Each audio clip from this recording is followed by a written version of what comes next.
cœur de la jungle. Le tonnerre gronde avec une puissance qui secoue jusqu'aux racines les plus anciennes. Une tempête s'élève dans l'obscurité, recouvrant la forêt d'un voile de mystère et de danger. Chaque sentier disparaît, englouti par les ombres et l'humidité épaisse. Il n'y a pas de chemin sûr, seulement l'incertitude de la vie sauvage. Parmi les arbres ancestraux et la brume dense comme l'oubli, la lutte pour la survie ne s'arrête jamais. Ici, la jungle ne dort pas. Le rugissement de la vie et la menace de la mort marchaient côte à côte. Un royaume où les forts s'élèvent avec détermination et où les faibles s'effacent sans laisser de traces. Voici la jungle du Congo, un sanctuaire d'émeraude où chaque créature est un guerrier forgé par la nécessité, de la girafe élégante et fière à l'antilope aux réflexes fulgurants. Tous vivent au bord du gouffre, où une seule erreur peut sceller le destin, et parmi eux se dresse une figure majestueuse, une légende sculptée par le temps, le gorille, le géant paisible de la forêt tropicale. Il n'a pas besoin de rugir, ni de s'exhiber. Sa seule présence impose le respect. Lorsqu'il apparaît, la jungle se fige, les feuilles cessent de craquer. L'air devient plus lourd, et le temps semble suspendu. Ils vivent en groupe soudé, comme s'ils respiraient à l'unisson. Musculature puissante, regard calme, loyauté inébranlable, gardien silencieux d'un monde sauvage, symbole de force, de compassion et d'un équilibre fragile. Sous la canopée épaisse du Congo, entre les racines tordues et les ténèbres éternelles, les gorilles ne sont pas seulement les plus grands des terrestres, ils sont aussi les plus sages. Le dos argenté n'est pas juste un chef, c'est un père, un pilier, un protecteur inflexible, prêt à affronter toute menace, venue des feuillages ou du ciel. Les petits gorilles, fragiles et curieux, sont le cœur du groupe, choyés par leur mère. Ils s'accrochent à leur fourrure, pendant qu'ils apprennent, trébuchent et découvrent les secrets de la forêt. Ils apprennent à marcher, à grimper aux arbres couverts de mousse, et à faire face dès leur plus jeune âge aux dures leçons d'une jungle sans pitié. Mais quand la force s'épuise, quand le corps ralentit, le silence prend le dessus, et dans ce silence, la mort avance à pas feutrés. Un cauchemar parmi les branches. Le léopard, le chasseur fantôme du Congo, un prédateur façonné pour tuer sans être vu. Il se déplace comme le vent entre les arbres, ses yeux, tranchants comme des lames, transperçant la végétation sans merci. Il ne laisse aucune trace, aucun son, mais lorsqu'il approche, toute créature vivante le ressent.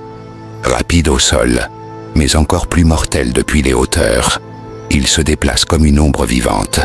Il grimpe, comme s'il faisait partie de l'arbre lui-même, et quand il attaque, c'est avec une précision chirurgicale. Il n'offre aucune chance, aucun répit. La proie disparaît simplement. Mais la terreur ne vient pas toujours du ciel. Parfois, elle attend sous la surface. Le crocodile, le tueur patient, silencieux, invisible, sous les eaux troubles du fleuve. Ce monstre reptilien attend, sans bouger, sans respirer. Il ne lui faut qu'une erreur, une distraction, un instant, avec des mâchoires capables de broyer un os en un seul claquement. Il règne sur les rivières du Congo comme un roi invisible, et quand il attaque, il n'y a pas d'avertissement, aucune chance. Et puis, le choc survient. Deux mondes de prédateurs entrent en collision. Le léopard surgit d'en haut, avec une sauvagerie foudroyante. Le crocodile, surpris, n'a pas le temps de réagir. Le sang teinte la boue, le silence se brise, et ce qui semblait invincible devient proie. L'un tue en silence, comme une lame d'ombre. L'autre règne par le rugissement et la violence. C'est le lion, l'éternel symbole du pouvoir, dans les savanes infinies. Les lionceaux observent, attentifs. Leurs yeux apprennent. Leurs oreilles retiennent chaque bruit, chaque vibration, chaque ombre à l'horizon. Ils se préparent pour la tempête à venir, car dans ce monde, il n'y a pas de répit, seulement de la préparation. Ils jouent, ils bondissent, mais toujours sous l'œil vigilant de leur mère. La lionne surveille chaque geste, chaque pas, prête à bondir au moindre signe de danger. Le calme n'est qu'une illusion, car dans la savane, la paix n'existe jamais vraiment. Le lion mâle avance. Il ne court pas, il ne se cache pas. Il entre dans la clairière avec l'assurance de celui qui n'a pas d'égal. Sa crinière flotte comme une couronne d'or. Son regard ne vacille pas. Chaque foulée est une déclaration de puissance absolue. Ce n'est pas juste de la force, c'est de la prestance, du commandement. C'est pas marque de la terre, mais aussi les esprits de ceux qui le voient. Chaque regard est un défi muet, un avertissement. Ici, celui qui croise sa route paiera le prix dans le sang. La chasse a commencé. Les buffles, géants en nombre, avancent avec intelligence, unis comme un seul corps, prudents, compacts, épaule contre épaule. Ils savent que des notes que le danger rôde, mais même parmi les plus sages, une erreur peut tout faire basculer. Il suffit d'une distraction, d'un moment d'hésitation, d'un membre séparé du groupe, et la tragédie éclate, avec une brutalité foudroyante. Une fois isolés, l'élu tombe. La meute de lions ne pardonne pas. Il n'y a aucune pitié. Ils attaquent avec une précision chirurgicale, comme s'ils avaient répété l'embuscade 1000 fois. En quelques secondes, tout est terminé. La proie est vaincue. Silence, seulement la poussière soulevée par les griffes et l'écho d'un combat perdu. Il ne reste plus de pas précipités, seulement des foulées lourdes, lentes, fermes, qui résonnent sur la terre comme les tambours d'une guerre ancestrale. La jungle observe, et soudain, du plus profond de la forêt, une présence différente émerge. L'éléphant de la jungle, une silhouette monumentale. Il ne rugit pas, il ne court pas, il n'a pas besoin de se faire annoncer. Il est doux, mais implacable, une force silencieuse, aussi puissante qu'une tempête retenue. Sa seule apparition impose le respect, pas par la peur, mais par ce qu'il incarne. Le petit mais robuste, avance entre les eaux et entre les eaux calmes. Il joue parmi les racines immergées, éclabousse sans crainte, encore inconscient du monde cruel qui l'entoure. Sa mère veille, en silence, immobile, ses yeux voient tout.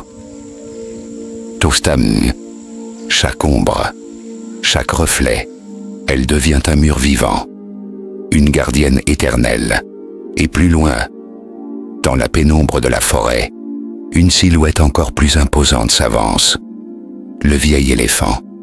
Il marche lentement, mais avec une détermination inébranlable. Ses défenses en forme de croissant ne sont pas que des armes. Ce sont des trophées du temps. Chaque ride sur sa peau, chaque pas, est une leçon d'histoire, de la sagesse faite chair, et à chaque apparition, la jungle retient son souffle. Tout s'arrête. Même le vent s'incline. Mais le calme est de courte durée. Une bataille féroce éclate entre deux titans, deux éléphants mâles, colosses de la forêt, s'affrontent pour la domination. Leurs corps se heurtent comme des montagnes en collision. Des rugissements profonds traversant les feuillages, grondent comme le tonnerre, secouent l'âme de la jungle. La terre tremble. Les branches se brisent, jusqu'à ce que l'un d'eux, épuisé, blessé, humilié, se retire dans l'ombre. Mais il ne part pas indemne. Il porte avec lui des cicatrices que le temps n'effacera pas. Des blessures visibles et d'autres, plus profondes. Des souvenirs brûlants qui le hanteront à chaque pas, à chaque nuit d'orage. Et puis, comme une caresse après la tempête, une silhouette élégante émerge entre les arbres qui touchent le ciel. Sereine, presque éthérée, c'est la girafe. Un rythme lent, une symphonie de calme au cœur même de la forêt. Son cou s'étire vers les nuages, comme si elle voulait les effleurer. Ses yeux reflètent la paix. Ses pas semblent flotter, avec des gestes doux, et sa langue longue et agile. Elle cueille les feuilles des cimes. Pas de hâte, pas de combat, juste un festin silencieux, un instant d'harmonie dans un monde gouverné par le chaos. Ici, pas de rugissement, pas de crocs, seulement le murmure des branches et le craquement tendre des feuilles fraîches. Une danse paisible dans le feuillage. Mais dans la nature, la paix n'est qu'un mirage. Ce qui arrive ensuite est une collision de mondes. Deux géants, deux légendes, deux forces qui n'auraient jamais dû se croiser. Et pourtant, le destin les confronte. L'un incarne la royauté sauvage, l'autre, la noblesse de la forêt, le lion et le gorille.